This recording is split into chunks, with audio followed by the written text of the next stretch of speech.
Bismillahirrahmanirrahim. Assalamualaikum warahmatullahi wabarakatuh dan selamat sejahtera diucapkan kepada murid-murid tahun 3. Apa khabar semua? Kita berjumpa lagi dalam sesi pembelajaran dan pengajaran di rumah PDPR bagi mata pelajaran Bahasa Melayu tahun 3 bersama dengan saya Cikgu Muhammad Syauqi bin Abu Hassan. Jadi cikgu harap semua murid telah bersedia untuk kita teruskan pembelajaran kita pada hari ini. Okey, objektif pembelajaran kita pada hari ini ada dua sahaja, iaitu yang pertama adalah diharapkan agar murid dapat membina kerangka karangan dengan betul, dan yang kedua kita akan menulis karangan secara berpandu, iaitu berpandukan kepada gambar. Jadi sebelum kita memulakan kelas kita pada hari ini, saya rasa eloklah kita sama-sama membaca doa penerang hati dan berselawat ke atas junjungan besar Nabi Muhammad sallallahu alaihi wasallam.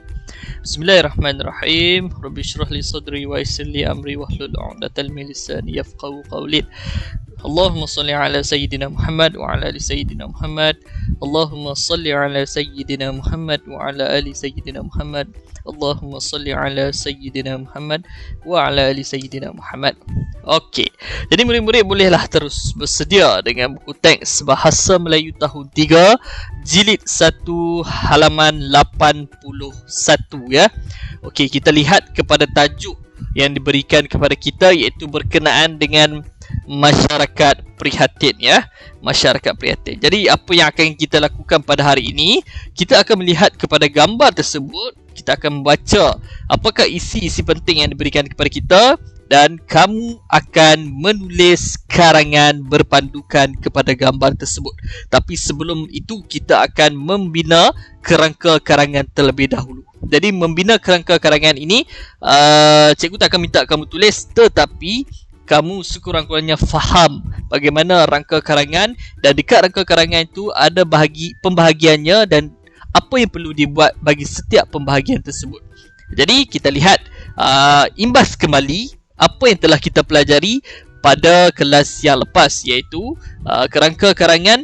Okey, biasanya kita lihat akan ada tiga tajuk utama. Yang pertama iaitu pendahuluan. Apakah yang dimaksudkan dengan pendahuluan? Okey, pendahuluan berfungsi ataupun bermaksud untuk menerangkan dan memperkenalkan tajuk karangan. Jadi pendahuluan telah pun diberikan kepada kita. Kalau kita rujuk kepada buku teks tersebut, pendahuluan telah diberikan kepada kita. Jadi pendahuluan tersebut, kalau murid-murid baca, dia berfungsi, biasanya dia untuk memperkenalkan kita kepada tajuk karangan yang hendak kita tulis itu. Yang kedua ialah isi. Jadi isi bergantung kepada berapa banyak isi yang diberikan kepada kita, ataupun berapa banyak gambar yang kita rujuk untuk menulis karangan. Sekiranya ada dua, maksudnya dua lah isi. Kalau ada tiga, ada tiga isi. Seperti kita sedia maklum, pendahuluan telah diberikan kepada kita yang tadi. Jadi untuk gambar yang pertama, itu adalah isi yang pertama. Jadi isi ni kegunaannya untuk apa? Isi untuk mengembangkan jalan cerita dan tajuk. Yang seterusnya, okey, yang seterusnya ialah penutup. Jadi penutup ialah perenggan yang terakhir, yang biasanya kita tulis adalah untuk membuat rumusan ataupun kesimpulan kepada jalan cerita karangan tersebut. Jadi cikgu harap kamu semua dapat ingat. Sekarang kita akan membacakan petikan ini dan kita akan cuba membaca isi-isi penting yang telah diberikan kepada kita. Okay, tajuk yang diberikan ialah masyarakat prihatin. Kes kecurian telah berlaku di Taman Aman.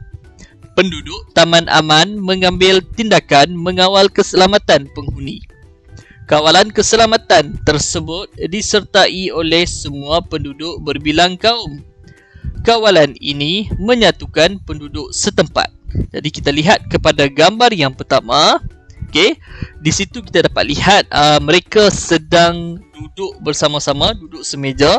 Okey, ada pelbagai kaum di situ. Ada India, ada Melayu, dan ini mungkin Cina yang pakai cermin mata ni kan. Jadi mereka duduk dan di belakang dia ada tertulis taklimat skim rondaan sukarela. Jadi kita tahu mereka ni sedang mendengar ataupun berbincang berkenaan dengan rondaan sukarela. Jadi isi penting yang diberikan kepada kita pada gambar yang pertama ini ialah mengadakan taklimat skim rondaan sukarela. Okay, yang kedua, membahagikan tugas. Jadi murid-murid biasanya daripada isi tersebut kamu akan membina ayat. Jadi nanti cikgu akan berikan cadangan jawapan kepada kamu. Kamu boleh olah balik cadangan jawapan daripada cikgu, ataupun kamu nak ikut pun tak apa untuk salin balik. Okey, terpulang kepada kamu. Yang kedua, kita lihat kepada gambar yang kedua. Okey, dia berada di mana ni? Sini dah berada, mereka ni dah berada di atas jalan. Okey, di belakang dia tulis Pusat Kawalan Skim Rondaan Sukarela SRS. Okey, berhenti skim rondaan sukarela Taman Aman. Okey, jadi mereka bertiga ni yang berbilang kaum ni, Melayu, Cina dan India ni sedang menjalankan tugas. Jadi isi penting yang diberikan kepada kita ada dua. Yang pertama, mengikut giliran. Jadi macam mana kita nak buat ayat menggunakan frasa mengikut giliran. Dan yang kedua, membuat rondaan pada waktu malam. Okey, dan gambar yang ketiga, okey, mereka ni sedang berjalan, ada yang menaiki motosikal, dan kita lihat di sini ada pihak polis sama di sini. Jadi isi yang diberikan ialah mendapat bantuan polis, dan yang kedua, bersama-sama membuat rondaan. Dan pada gambar yang terakhir, iaitu gambar yang keempat, kita lihat mereka bersalaman, dan isi yang diberikan ialah terima kasih kepada pihak polis, dan yang kedua, tiada lagi kes kecurian.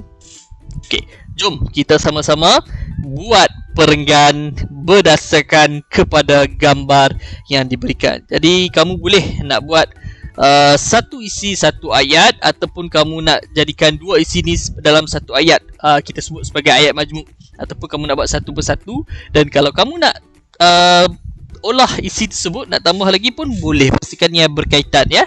Okey, jadi cikgu jimatkan masa, cikgu terus berikan cadangan jawapan kepada kamu. Okey, ahli rukun tetangga Taman Aman bersepakat dan telah mengadakan taklimat skim rondaan sukarela.